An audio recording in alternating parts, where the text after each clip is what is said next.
অনেক বছর পর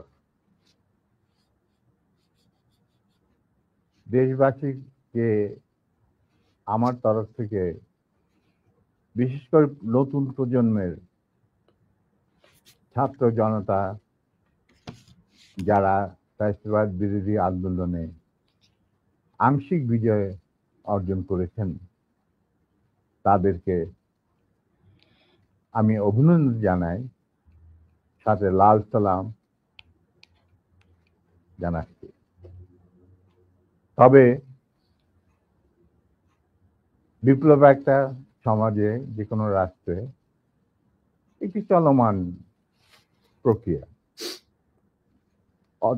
সেই অর্থে তাদের বিজয় কিন্তু এখনো পুরোপুরিভাবে অর্জিত হয়নি। তার জন্য আরো সংগ্রামের প্রয়োজন।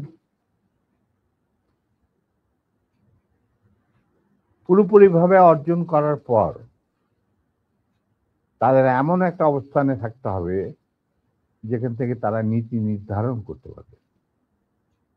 তাদের যে ইচ্ছা, চাহিদা, প্রত্যাশা, যার সাথে জনগণের প্রত্যাশা চাহিদা মিল রয়েছে, সেটা বাস্তবায়ন করার দায়িত্বটাও কিন্তু তাদের নিজেদেরই করতে হবে। তাদের দায়িত্ব অন্য কোনো মানুষ এসে করে দেবে না। সে যত বড় স্কলারই হোক,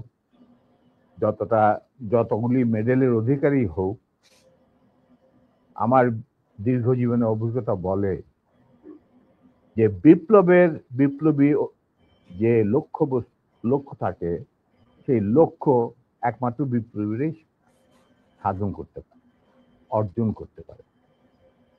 সেই জন্য তোমাদেরকে এখনই ঘুমিয়ে পড়ার সময় ঘুমিয়ে পড়লে চলবে না, সজাগ থাকতে হবে। আগামী দিনে যত কঠিন সংগ্রামই হোক, সেই সংগ্রামে আল্লাহর উপর ভরসা করে তোমাদের যুদ্ধে ময়দানে পাথরের মতো, ইস্পাতের মতো লৌহ কঠিন প্রত্যয় নিয়ে দাঁড়াতে হবে যে আমরা এই সংগ্রামে জিতবই, বিপ্লবকে সফল করব এবং জনগণ এবং তোমাদের যে আশা আকাঙ্ক্ষা, একটা সুখী সমৃদ্ধ বাংলাদেশ গড়ে তোলা।